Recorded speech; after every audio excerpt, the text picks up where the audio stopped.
नमस्कार साथियों, मैं आप सभी का हेमराज ट्रिपल ई युवा कैंपस के डिजिटल प्लेटफॉर्म में हार्दिक स्वागत करता हूं।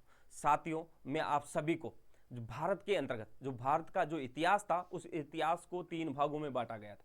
प्राचीन भारत, मध्यकालीन भारत और आधुनिक भारत। और इस दौरान इन तीनों इतिहास के दौरान जो 3 भाग थे, उन तीनों भागों को मैं आप इस दौरान पढ़ाऊंगा। और इस दौरान आज सबसे पहले मैं इस सृष्टि को बनावट को लेकर तथा सृष्टि के बनने के बाद इस सृष्टि के अंतर्गत जो जीव पैदा हुआ था, उस जीव को बनने से लेकर के जो आदि मानव के दौरान जितनी भी घटनाक्रम को अंजाम दिया गया था, उन सबको मैं आपको इसके अंतर्गत समझाऊंगा। इस दौरान मैं आज सबसे पहले आपके समक्ष एक नया टॉपिक रखता हूं, जिसके दौरान इतिहास का परिचय नाम दिया गया। और इस दौरान इतिहास का परिचय के अंतर्गत मैं सबसे पहले इतिहास शब्द की बात करता हूं। और इस दौरान इसके अंतर्गत जो इतिहास शब्द था, वो इतिहास शब्द 3 शब्दों से मिलकर के बना था। और इस दौरान इन 3 शब्दों के अंतर्गत इन 3 शब्दों का जो लेख है, वो है इति प्लस है प्लस आस। और इस दौरान इसमें 3 शब्द शामिल किए गए और इस दौरान इन तीनों शब्दों के मिलने से इतिहास शब्द बना था। और इस दौरान इसका अगर उस विस्तार पूर्वक अगर देखें तो इस दौरान इसके अंतर्गत अस धातु था प्लस लिट लकार था। कौन सा लकार था? लिट लकार प्लस अन्य पुरुष था, अन्य पुरुष प्लस एक वचन था। क्या था? एक वचन। और इन सबको मिलाने की वजह से इतिहास शब्द बना था। इन सबको मिलाने से इतिहास शब्द बना था। दोस्तों, ये सभी चीजें जानना जरूरी, क्योंकि ये एक तरीके से इतिहास शब्द की नींव है। और इतिहास को अगर आप पढ़ते हो तो इन शब्दों की बेसिक जानकारी आपको होना भी जरूरी है। और इस दौरान देखो, इसके अंतर्गत जब 3 शब्दों को मिलाया गया और इस दौरान इन शब्दों को मिलाने की वजह से इसका एक अर्थ निकला था। तो इस सबसे पहले मैं बात करूं इसी के दौरान अर्थ की।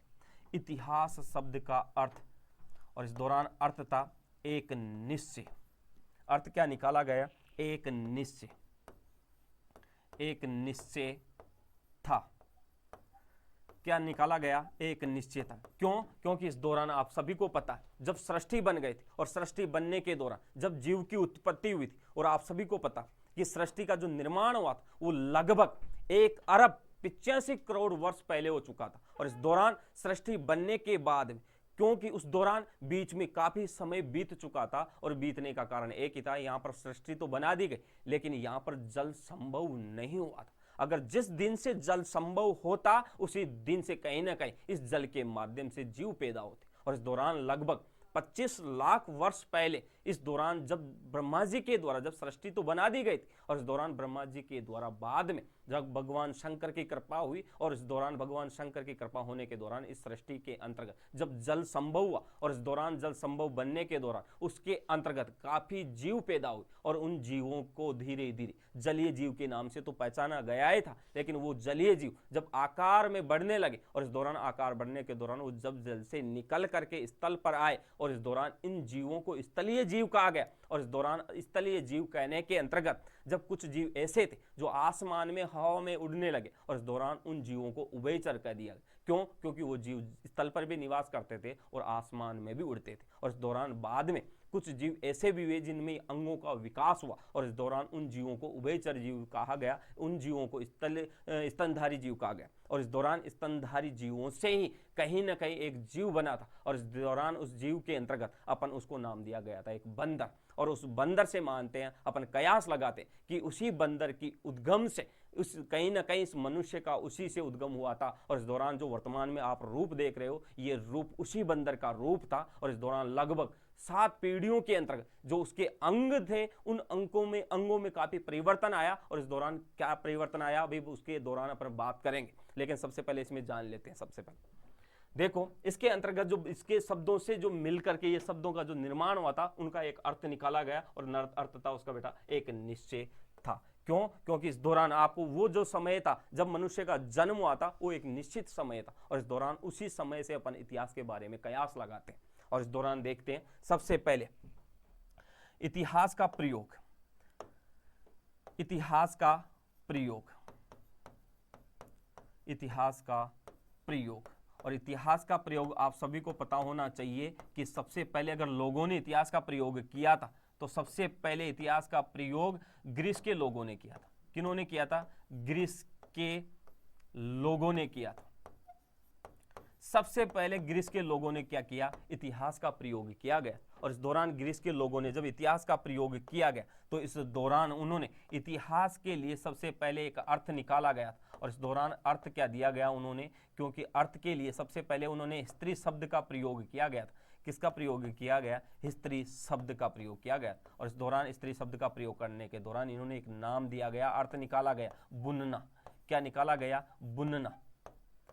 क्या नाम दिया गया, बुनना नाम दिया गया। और इस दौरान इन्होंने भी सिर्फ अंग्रेजी की जो मीनिंग है वो सभी देशों में सिमिलर होती है, लेकिन कई शब्द ऐसे होते हैं जहां पर उन शब्दों को उनके हिसाब से ध्वनि दिया जाता। और ध्वनि प्रदान करने की वजह से यहाँ पर ग्रीस के लोगों ने, अपन भारत के लोग हिस्ट्री शब्द का प्रयोग करते हैं, तय शब्द पर जोर देते, लेकिन ये ग्रीस के लोग हमेशा किस शब्द पे जोर देते थे, तय शब्द पे। जहां पर भी तय का उच्चारण होता था वहां पर तय शब्द का जोर दिया जाता था। इस वजह से इन्होंने किसका रूप लिया गया, हिस्ट्री शब्द का। लेकिन इन्होंने इसका अर्थ क्या निकाला, बुनना निकाला गया। और इस दौरान इस प्रकार इस इतिहास शब्द का प्रयोग इनके द्वारा सबसे पहले किया गया। उसके बाद में जब इतिहास का जो विस्तार हुआ था, यानी सबसे पहले बात करूं इतिहास का प्रयोग, अगर महाद्वीप की बात करूं इतिहास का प्रयोग, तो इतिहास का प्रयोग सबसे पहले एशिया महाद्वीप में हुआ।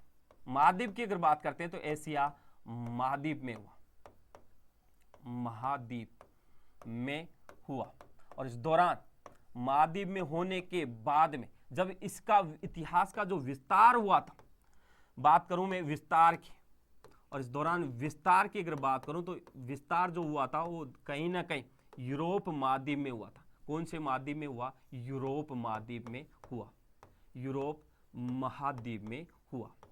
और इस दौरान सभी छात्रों और छात्र एवं छात्राओं को मैं ये कहना चाहता हूं कि आपसे क्वेश्चन किस प्रकार पूछा जाए, आपसे क्वेश्चन पूछा जाएगा कि सबसे पहले किन लोगों के द्वारा इतिहास का प्रयोग किया गया। तो मैंने आपको सबसे पहले जब बताया था कि ग्रीस के लोगों ने किया था, लेकिन इतिहास का प्रयोग किस महाद्वीप में हुआ, तो आप सभी को पता होना चाहिए सबसे पहले प्रयोग किस महाद्वीप में हुआ था, एशिया महाद्वीप में हुआ था। कौन से महाद्वीप में हुआ था बेटा, एशिया महाद्वीप में हुआ था। तथा इसी इतिहास का जो विस्तार, जो प्रचलन बढ़ा था, फैलाव हुआ था, वो किस महाद्वीप में हुआ, यूरोप महाद्वीप में हुआ, जो आपके लिए बहुत इंपॉर्टेंट रखता है, एग्जाम की दृष्टि से, आपकी तैयारी की दृष्टि से बहुत महत्वपूर्ण। और इसी के आधार पर मैं आगे बात करता हूं सबसे पहले इसकी परिभाषा की।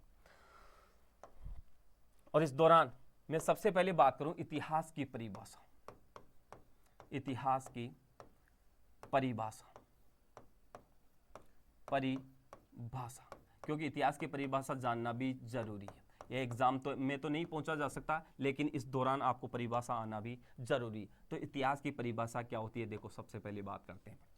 माना कि जब सृष्टि तो बन गई, लेकिन जब तक सृष्टि पर जीवन संभव नहीं है, जीव संभव नहीं, उस दौरान जिस दिन जीव संभव हो गया उसी दिन के दौरान इतिहास की शुरुआत हो चुकी थी। तो लगभग जब आप सभी को पता है कि 25 लाख वर्ष पहले जब जीव बन गया था, तो इसका मतलब उसी दिन से इतिहास क्या हो गया था, शुरू हो गया था। लेकिन वर्तमान समय से अगर कयास लगाते और इस दौरान जब जीव बना था, उस बीच के समय में जो बीत चुका, उस समय को लेकर के इतिहास के द्वारा जो ग्रंथ बने थे इसी इतिहास के अंतर्गत, उन ग्रंथों के द्वारा जो उच्चारण बताया गया, उल्लेख किया गया, और इसी दौरान अपने को उनसे जो जानकारी मिलती है उस सभी को आप क्या कर सकते हो, इतिहास, यानी एक सटीक जानकारी में आप कर सकते हो अतीत में घटित घटनाओं को जिनका उल्लेख ग्रंथों के द्वारा मिलता है, उनको आप क्या कर सकते हो, इतिहास कर सकते हो। इसके अलावा इस इतिहास की परिभाषा दूसरी भी हो सकती, क्यों, क्योंकि जब मनुष्य बना था या और मनुष्य के द्वारा जितनी घटनाएं घटित की गई थी, उन घटनाओं को भी आप क्या कर सकते हो, इतिहास कर सकते हो। यानी कि अतीत में घटित घटनाएं जो मानव के द्वारा घटित की गई थी, उन्हीं विशिष्ट घटनाओं को आप क्या कर सकते हो, इतिहास कर सकते हो। तो सबसे पहले बात करें अतीत में, अतीत में घटित घटनाओं की जानकारी देने वाले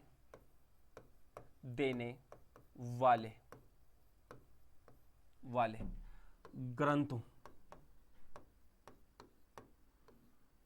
को ही क्या कर सकते हो आप, इतिहास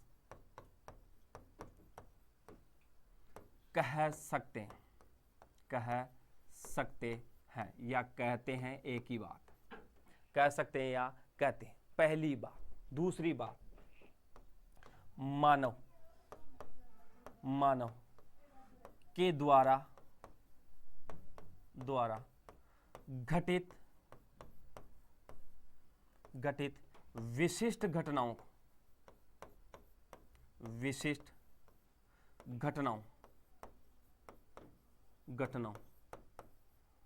को ही क्या कह सकते हैं अपन, इतिहास कह सकते हैं। सॉरी, इतिहास कह सकते हैं। क्या कह सकते हैं, इतिहास कह सकते हैं। इस प्रकार इतिहास की परिभाषा की जानकारी इससे मिलती है और इससे आप समझ सकते हो। बाकी एग्जाम में ये पूछा नहीं जाता, ये बेसिक जानकारी के हिसाब से अपने को ध्यान होना चाहिए। इसके अलावा बात करते हैं आदिम मानव का इतिहास की। क्यों? क्योंकि आपको पता है आदिम मानव के जब मानव की उत्पत्ति हुई थी, उसी दिन से घटनाएं घटना शुरू हो गई और इस दौरान उसकी क्या जाति थी, किस प्रकार वो निवास करता था, क्या कार्य थे उसके, उसी के बारे में अपन बात करते हैं। सबसे पहले देखो, आदि मानव का इतिहास, आदि मानव का इतिहास, आदि मानव का इतिहास। और इस दौरान सबसे पहले बात करूं में जो उल्लेख मिलता, इस दौरान एक बंदर था और उस बंदर का नाम था श्वेत भ्रू गिवन। श्वेत भ्रू गिवन ये बंदर था और इस दौरान ये बंदर जो था ये असम में पाया गया था।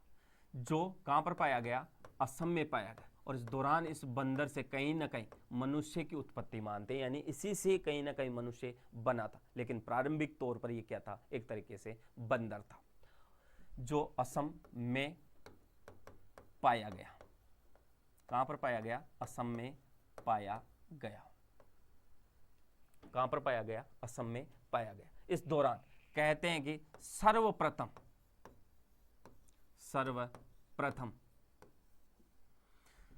आदि मानव, यानी कि कहने का मतलब मनुष्य बोल सकते हो या आदि मानव बोल दो, कोई बात नहीं बड़ी, आदि मानव के अवशेषों की जानकारी, अवशेषों की जानकारी,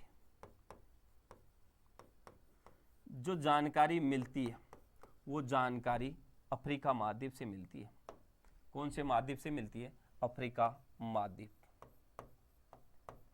अफ्रीका महाद्वीप से मिलती है। कौन से महाद्वीप से मिलती है, अफ्रीका महाद्वीप से। इस दौरान कहते हैं कि यहाँ पर मनुष्य के अवशेष मिले थे और ये अफ्रीका महाद्वीप में भी स्थान था केनिया प्लस इथोपिया, केनिया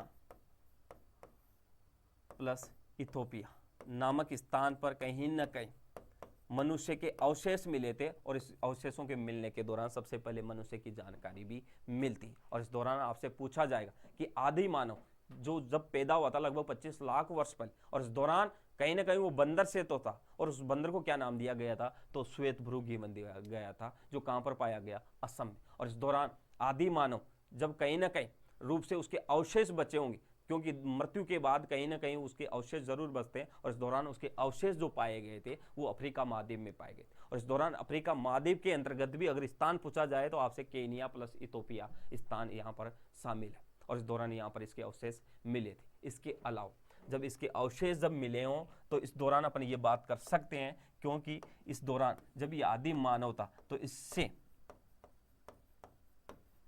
मनुष्य की उत्पत्ति जो मान सकते हैं अपन, वो मान सकते हैं 25 लाख वर्ष पहले। कितने वर्ष पहले, 25 लाख वर्ष पहले। कितने वर्ष पहले, 25 लाख वर्ष पहले मान सकते हैं इस अवशेष के मिलने की वजह से। और इस दौरान पुख्ता सबूत अपने पास यही है, और इस दौरान अपना इसका अनुमान लगाते हैं। और इस दौरान इसके अलावा भी बात करूं मैं सबसे पहले कि कहीं ना कहीं महाराष्ट्र में, अपने भारत की बात करूं तो महाराष्ट्र के एक स्थान पड़ता है बेटा, यहां पर स्थान एक बोरी नामक स्थान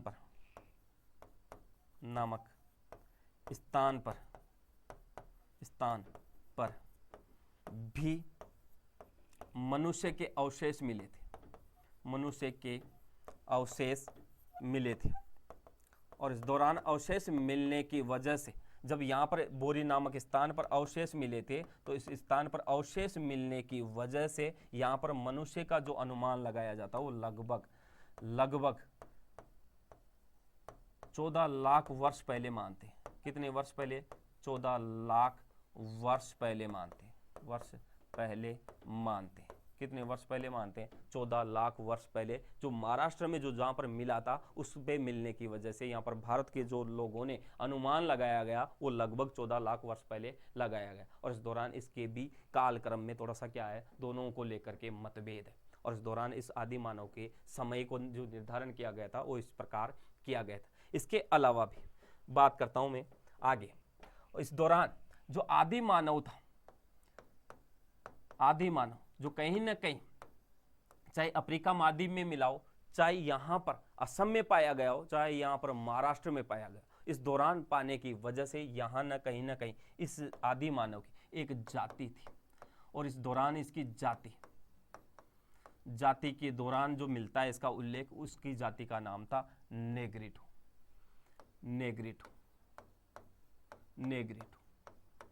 और इस दौरान नेग्रिटो इसकी जाति थी, तथा इसका जो स्थान था, अगर बात करूं स्थान की अगर बात करूं तो स्थान पड़ता है भीमबेटका।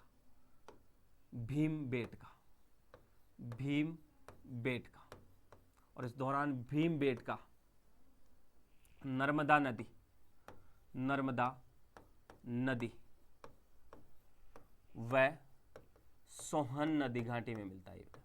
सोहन नदी घाटी में मिलता। और इस दौरान यहाँ पर ये कोई न कोई जो ये नेग्रिटो जाति थी निवास करती थी। और इस दौरान निवास करने की वजह से इस स्थान की प्रसिद्धि इससे जानी जाती है। और इस दौरान इस जाति का भी पता लगाया गया। और इस दौरान अगर आपसे पूछा जाए कि आदि मानव की जाति कौन सी थी, तो आपका एक सटीक आंसर होना चाहिए नेग्रिटो। और इस दौरान ये जो जाति थी, इनका मूल निवास स्थान कौन सा था, तो इनका मूल निवास स्थान था भीमबेटका। और यहां पर भी अगर स्थान की बात करें, जहां पर मेन मुख्य स्थान की बात करें, तो दो नदियां बहती, एक तो नर्मदा नदी और दूसरी सोन नदी। यहां पर एक घाटी है, उस घाटी के बीच में ये बसावट करती थी। और इस दौरान यहां से ये पहचानी जाती है। इसके अलावा भी मैं बात करूं इसका मूल कार्य क्या था, मूल कार्य। और इस दौरान इसका मूल कार्य है सिर्फ शिकार करना। क्या है? शिकार करना। शिकार करेंगे तो कच्चा मांस भी खाएंगे। तो इस दौरान शिकार करना या कच्चा मांस का प्रयोग करना। और इस दौरान शिकार करके कच्चा मांस का ये प्रयोग करते, ये इन्हीं का मुख्य एक तरीके से कह सकते हैं मूल कार्य था, मूल एक तरीके से खाद्यान्न जीवन था इनका। और इस दौरान ये जीवन को चलाने के लिए कहीं ना कहीं जंगलों पर निर्भर करते थे, जहाँ से कंदमूल फल खाते थे। और इस दौरान जब ये समाप्त हो जाते थे, तो इस दौरान ये शिकार करके जानवरों को मार करके कच्चा मांस का प्रयोग करते थे। और इस दौरान ये अपना जीवन यापन करते थे। इसके अलावा भी मैं बात करूं दौरान सबसे पहले बात करता हूं मैं आदि मानव का विकास की। क्यों? क्योंकि इस दौरान आदि मानव का विकास समझना जरूरी। मैंने बताया था आपको कि लगभग 25 लाख वर्ष पहले जब कहीं ना कहीं भगवान शंकर की कृपा की वजह से इस सृष्टि के ऊपर जो जल का संभव बना था, और इस दौरान जल के अंतर्गत कहीं ना कहीं जीव जंतु पैदा हुए थे। उन्हीं जीव जंतुओं के अंतर्गत कहीं ना कहीं एक बंदर बना होगा। और इस दौरान ये बंदर जो कहीं ना कहीं स्थलीय जीव था, और इस दौरान स्थलीय जीव जो बंदर था वो बिना पूंछ का था। आप देख रहे हो इस इमेज के अंतर्गत कहीं भी आपको पूंछ नजर नहीं आ रही। और इस दौरान बिना पूंछ का बंदर था। और इस दौरान बिना पूंछ का बंदर होने के नाते इसके शरीर पर आपको पता, देखो बड़े बड़े बाल थे। और इस दौरान बड़े बड़े बाल होने के दौरान ये आगे से क्या था, झुका हुआ था। आपको दिख रहा है आगे से झुक रखा। और इस दौरान आगे से झुकने के कारण ये बंदर का जैसा था, लेकिन फर्क यही था इसके पूंछ नहीं थी। और इस दौरान आगे से झुका होने के दौरान शरीर पर लंबे लंबे बाल थे, बंदर की सी शक्ल थी। और इस दौरान लगभग जैसे समय बीतता गया इसके आकार में परिवर्तन होता गया। क्यों? क्योंकि प्रारंभिक तौर पर इसके जो पैर थे वो लंबे लंबे थे। और इस दौरान इन पैरों में लंबे लंबे क्या थे, नाखून थे। और इस दौरान जो हाथ थे वो भी लंबे लंबे थे, लेकिन इन हाथों के अंतर्गत भी नाखून थे। और इस दौरान नाखून बाद में जैसे समय बीतता गया ये अंग धीरे धीरे विलुप्त होते गए, छोटे बनते गए। और इस दौरान जो आगे से झुका हुआ था वो धीरे धीरे कहीं ना कहीं इस तरह तरीके से खड़ा होता गया और इस दौरान कई समय बीतने के दौरान जो वर्तमान में आप देख रहे हो, इस दौरान ये आदि मानव के शरीर से जो बाल थे वो धीरे धीरे विलुप्त होते गए और इस दौरान इस प्रकार से ये खड़ा होकर के जो वर्तमान में अपने आपके समक्ष दिखाई दे रहे हैं, आप हमारे समक्ष दिखाई दे रहे हो, ये इसी प्रकार का रूप था। और इस दौरान इस मनुष्य का इसी तरीके से विकास हुआ था और इस दौरान इसका विकास होने का कारण मेन उद्गम एक कहीं ना कहीं एक बंदर था और इस दौरान आप देख रहे हो आदि मानव का काल। और इस दौरान इसके अलावा भी मैं बात करता हूं आपसे आगे, जिस दौरान आदि मानव बना था उस दौरान ये कहीं ना कहीं शिकार करता था और शिकार के दौरान इस दौरान ये समय जब मिलता था तो कहीं ना कहीं पत्थरों का प्रयोग करता था और इस दौरान इन पत्थरों को जब भी फ्री समय मिलता था इस दौरान ये घिसता था और उस दौरान उनको आगे से पेना बनाता था। आप देख रहे हो पत्थरों के जितने भी रूप आपके समक्ष दिखाई दे रहे, देख लो। इस दौरान ये जो पत्थर थे इन पत्थरों को घिसता था, रिगड़ता था और इस दौरान कई पत्थर ऐसे होते थे उनको एक तरफ से रगड़ता था, घिसता था और इस दौरान कई पत्थर ऐसे होते थे जिनको दोनों तरफ से पेना करके बनाता था और इस दौरान इनका प्रयोग कहीं ना कहीं ये शिकार करने में तो करता ही था। उस दौरान जब शिकार घायल हो जाता था, पड़ जाता था, मर जाता था, उस दौरान उसको चीरता था और चीरने में इन सभी पत्थरों का प्रयोग करता था और इस दौरान जिसको ज़्यादा घिस करके पेना बनाता था उसी से चीरता था और इस दौरान उसको चीर करके उसके अंदर से कच्चा मांस निकालता था और उसे क्या करता था, खाद्य रूप में प्रयोग करता था। लेकिन उस दौरान इसके सहायक के रूप में कहीं ना कहीं ये औजार थे। इसके अलावा मैंने आपको बताया था कि जो नेग्रिटो जाति थी उस दौरान जाति होने के दौरान कहीं ना कहीं इसी ने आदि मानव ने जो औजार बनाए थे उन औजारों के भी साक्ष्य मिले और इस दौरान मैं आपको बता देता हूं साक्ष्य के तौर पर सबसे पहले जो औजार मिले थे, क्योंकि ये चीज जानना जरूरी। और इस दौरान औजार के रूप में कहीं ना कहीं थोड़ा सा मैं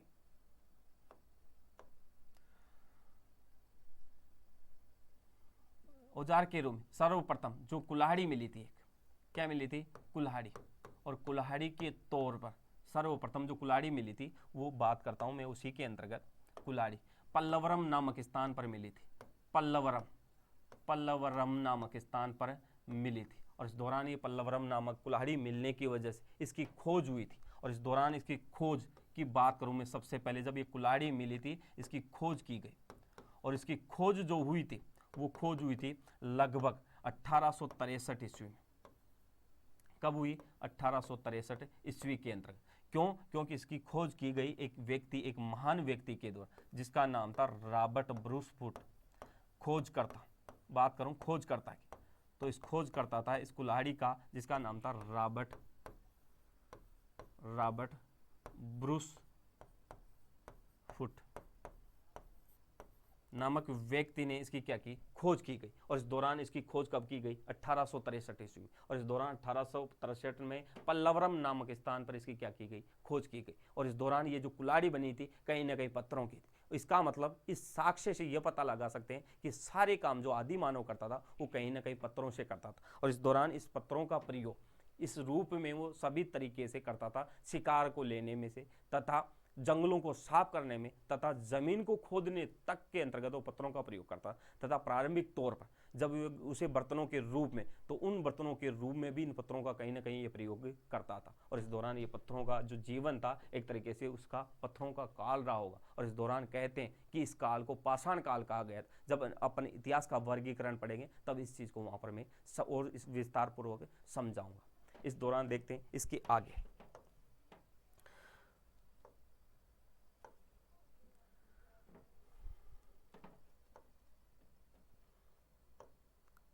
देखो, इससे पहले मैं थोड़ा सा आपको समझा देता हूं इतिहास का वर्गीकरण।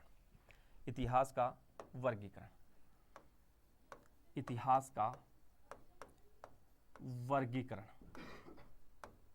और इस दौरान इतिहास का जो वर्गीकरण है, लगभग इतिहास को अगर बात करें तो इस इतिहास को अपन ने 3 भागों में बांटा गया था।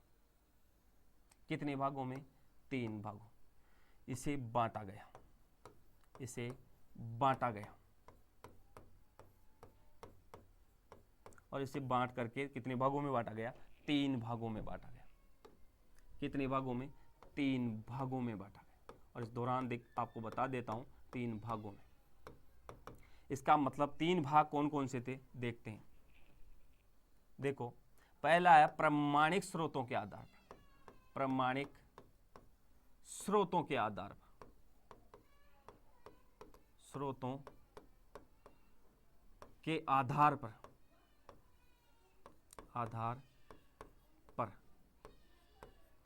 दूसरा भाग इसका उपकरणों के आधार पर, उपकरणों के आधार पर।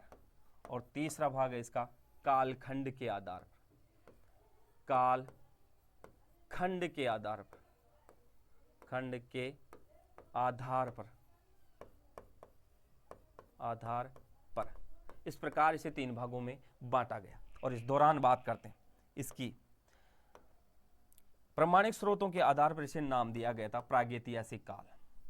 प्रागैतिहासिक काल, ऐतिहासिक काल, प्रागैतिहासिक काल, प्रागैतिहासिक काल इसे नाम दिया गया। प्रागैतिहासिक जो काल था बेटा, ये 2 शब्दों से मिलकर के बना था। देखो, प्रागैतिहासिक काल को भी इसका शब्दों का समामेलन हुआ, और शब्दों के समामेलन के होने के कारण ही ये कहीं ना कहीं शब्द का निर्माण। और इस दौरान इसमें 2 शब्द शामिल किए गए, प्राग प्लस इतिहास, प्राग प्लस इतिहास, 2 शब्द शामिल किए गए इसके अंतर्गत। और इस दौरान अगर बात करूं मैं तो प्राग शब्द का भी अर्थ होता है पाषाण, और इस काल को मैं कह सकता हूं पाषाण काल। क्या कह सकता हूं? पाषाण काल। क्या कह सकता हूं? पाषाण काल कह सकता हूं। और इस दौरान इस काल को क्या किया गया? पाषाण काल कहा गया। और इस दौरान अगर बात करूं इस पाषाण काल को भी तो 3 भागों में बांटा गया था। एक तो था पुरा पाषाण काल, पुरा पाषाण काल, पुरा पाषाण काल। इसी को अपन बोलते हैं, अगले काल को जो बांटा गया था इसी के अंतर्गत मध्य पाषाण काल बोला गया था, मध्य पाषाण काल बोला गया था, काल। और तीसरा है नवपाषाण काल, नवपाषाण काल, नवपाषाण काल के नाम से इसे जानते हैं। इस प्रकार इस पाषाण काल को भी 3 नामों से जानते हैं, 3 भागों में बांटा गया था। और इस दौरान अगर बात करें पूरा पाषाण काल की भी तो इसे पैलियोलिथिक कहा जाता है। क्या कहा जाता है? पैलियोलिथिक कहा जाता है, पैलियोलिथिक कहा जाता है। दूसरा है मेसोलिथिक, मेसोलिथिक, मेसोलिथिक। और इस दौरान तीसरा है नियोलिथिक, नियोलिथिक। इस प्रकार इनका भी नामकरण किया गया था। इस प्रकार इन्हें इतने नामों से जाना जाता है। इसके अलावा बात करें अगर उपकरणों के आधार तो इसे आद्य ऐतिहासिक काल कहा गया। क्या कहा गया? आद्य ऐतिहासिक काल कहा गया,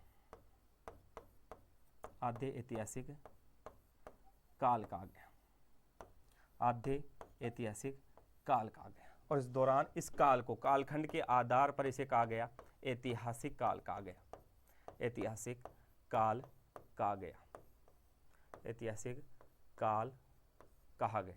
इस दौरान इससे 3 भागों में बांटा गया था।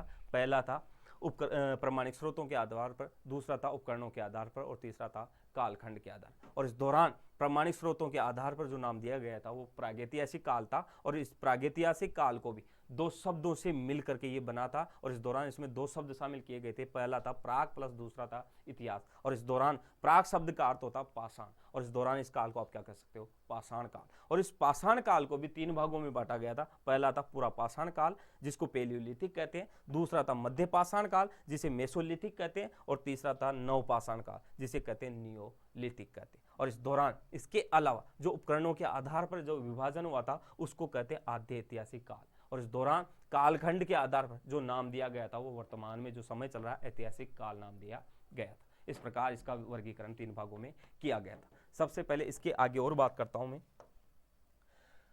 पाषाण काल। और पाषाण काल में सबसे पहले बात करूं मैं पुरा पाषाण काल की, पुरा पाषाण काल, सॉरी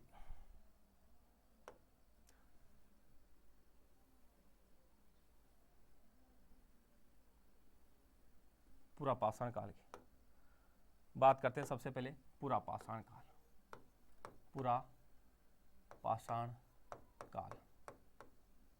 इस पुरापाषाण काल की बात करूं तो मैं आपको सबसे पहले घटना सुनाता हूं।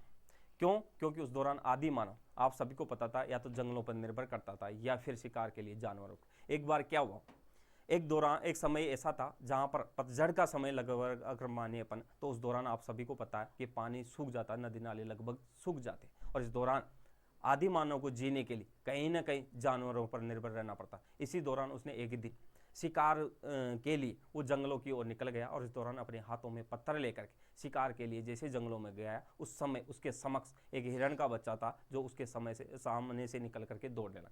उसी समय आदि मानव ने अपने हाथ में जो पत्थर लेकर रखे थे उनसे उसके पीछे प्रहार किया, और इस दौरान उसके प्रहार के होने की वजह से वो जानवर घायल होकर के गिर गया। लेकिन उसी समय जिस पत्थर से उससे के प्रहार किया गया था, वो पत्थर उससे उछल करके दूसरे पत्थर से जाकर के क्या हो गया, टकरा गया, और इस दौरान टकराने की वजह से इस दौरान चिंगारी उत्पन्न हुई, और उस दौरान उस पत्थर के आसपास जो घास फूस थी वो घास फूस क्या हो गई, जल गए, और इस दौरान जलने की वजह से वहां पर आग लग गई। लगने की वजह से वहां पर जो जानवर गिर गया था, उस दौरान उस आदि मानव ने उस आग को लगने के दौरान उसने उसी समय डर गया, और डरने की वजह से उसने देखा कि ये तो अलग से क्या हो गया, चमत्कार, और उसी समय वहां पर जो घायल जानवर था उसको अपने पास उस समक्ष उसको खींचा, और खींच करके उसकी अग्नि में क्या कर दिया, डाल दिया। और उस दौरान उसने कुछ समय बाद जब वो जानवर जल चुका था, पक चुका था, तो उसने देखा कि क्यों नहीं इस जानवर को अब चीरते हैं, और चीर करके इसे अंदर से जो मांस निकलता है उसको खाते हैं, और देखते हैं इसमें क्या परिवर्तन आता। उसी समय उसने अपने हाथ में जो पत्थर थे उन पत्थरों को आगे से पेना किया,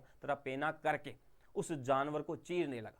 चीर करके उसके अंदर से मांस को निकाला, और निकाल करके उसको खाने लगा। उसे पता चला कि पहले अपन कच्चा मांस खाते, तथा कच्चा मांस जो कड़वा सा कसेला सा लगता था, अब वही मांस जो पका हुआ अपन पका करके खा रहे हैं वो मीठा सा लगता। और इस दौरान उसने अपने आंतरिक मन में ऐसे परिवर्तन करने धीरे धीरे शुरू कर दिए गए। जो पहले कहीं ना कहीं जंगलों में घूमता था, घुमक कर जीवन व्यतीत करता था, जो बिना पूंछ का बंदर था, निर्वस्त्र रहता था, वही जंगलों के पशुवर्ती के समान व्यवहार करता था, वही धीरे धीरे उसके मानसिक सोच में, विकार में परिवर्तन आने लगा। और इस दौरान उसने अब सोच लिया था कि कहीं ना कहीं अपन जो पहले जानवरों को मारते थे, अब इस प्रकार पत्थरों को रगड़ेंगे तथा जानवरों को पत्थरों के माध्यम से मारेंगे, तथा वहां से चिंगारी उत्पन्न होगी, फिर घास को जलाएंगे, ऐसे जंगली लकड़ियों को जलाएंगे, तथा वहां पर इस जानवर को डालेंगे, जिससे मांस पक जाएगा, फिर अपन क्या करेंगे, मांस खाएंगे। इस प्रकार का जो कार्य था वो सब पुरापाषाण काल में हुआ था। इस प्रकार सबसे पहले जो मनुष्य था उसको अपन क्या कह सकते हैं, आदि मानव, आदि मानव कह सकते हैं। और इस दौरान उसका जो जीवन था वो घुमक्कड़ जीवन था, घुमक्कड़ जीवन। और इस दौरान कच्चे मांस का प्रयोग करता था, कच्चे मांस का प्रयोग करता था, कच्चे मांस का प्रयोग करता था। और इस दौरान वो जो आग की खोज हो चुकी थी, सिर्फ आग की खोज हुई थी, अभी उसने प्रयोग करना शुरू नहीं किया था, क्योंकि प्रयोग तो वो करेगा कौन से काल में, नवपाषाण काल। और इस दौरान बिना पूंछ का बंदर जो कि निर्वस्त्र रहता था, बिना पूंछ का बंदर जो निर्वस्त्र रहता था, निर्वस्त्र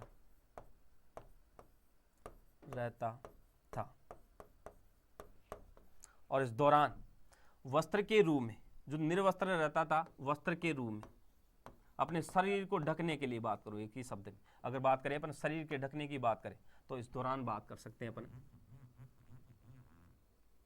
देखो बिना,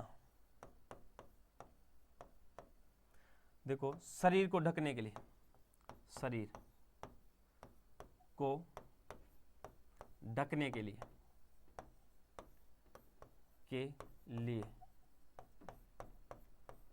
जानवरों की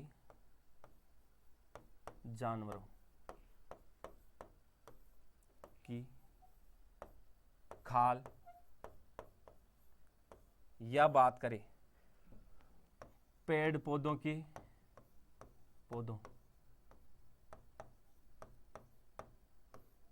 पौधों की छाल प्रयोग में लेता था। इसके अलावा भी वो जो प्रयोग में लेता था उस दौरान वह पत्ते, पेड़ पौधों के पत्ते,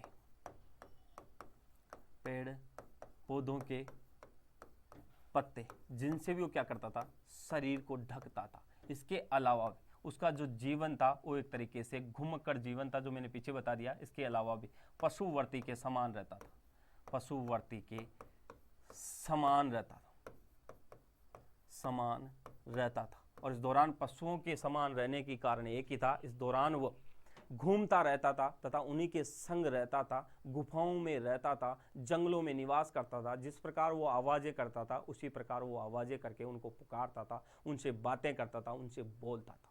इसके अलावा भी बात करें जंगलों व गुफाओं में निवास, जंगलों व गुफाओं में निवास, गुफाओं में निवास, जंगलों व गुफाओं में निवास करता था। इसके अलावा भी बात करूं मैं अस्थायी निवास के रूप में रहता था, क्योंकि स्थायी निवास बने नहीं थे, स्थायी निवास बने नहीं थे। इतने परिवर्तनों किसमें करता था, पुरापाषाण काल में करता था। इसके अलावा अगला काल देखते हैं अपन, पुरापाषाण काल के अलावा मध्य पाषाण काल, मध्य पाषाण काल।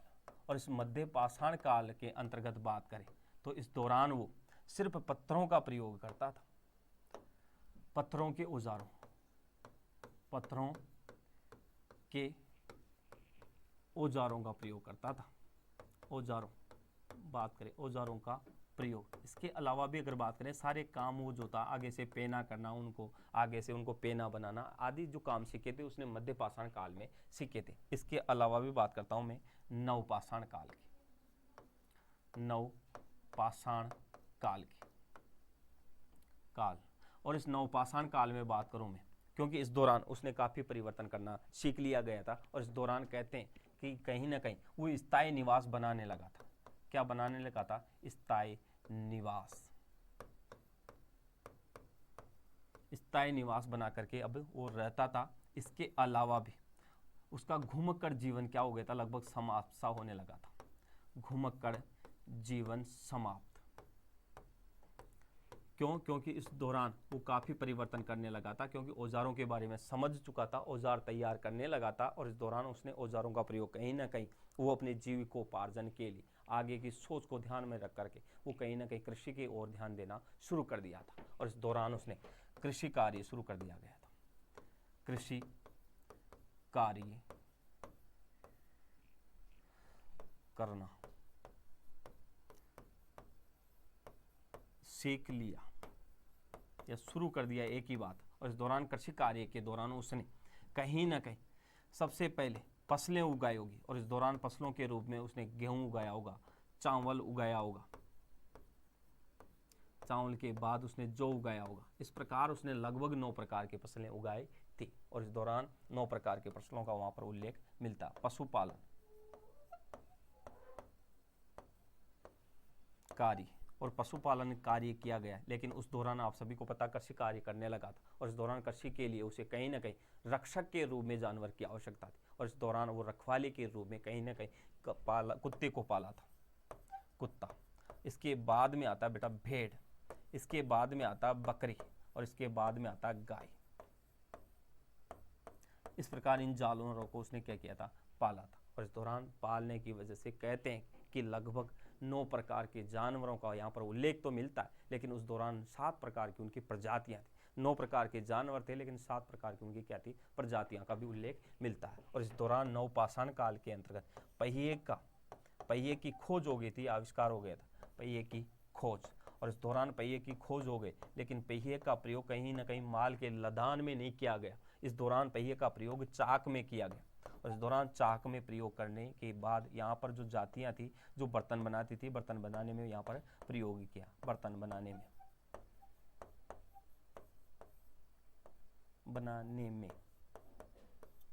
चाक में प्रयोग किया गया। लेकिन चाक में जो जातियाँ थी, जो लोग थे, वो बर्तन बनाने में इसका प्रयोग किया गया। इस दौरान उसका जो घुमक्कड़ जीवन था समाप्त हो गया, स्थायी निवास बन गए।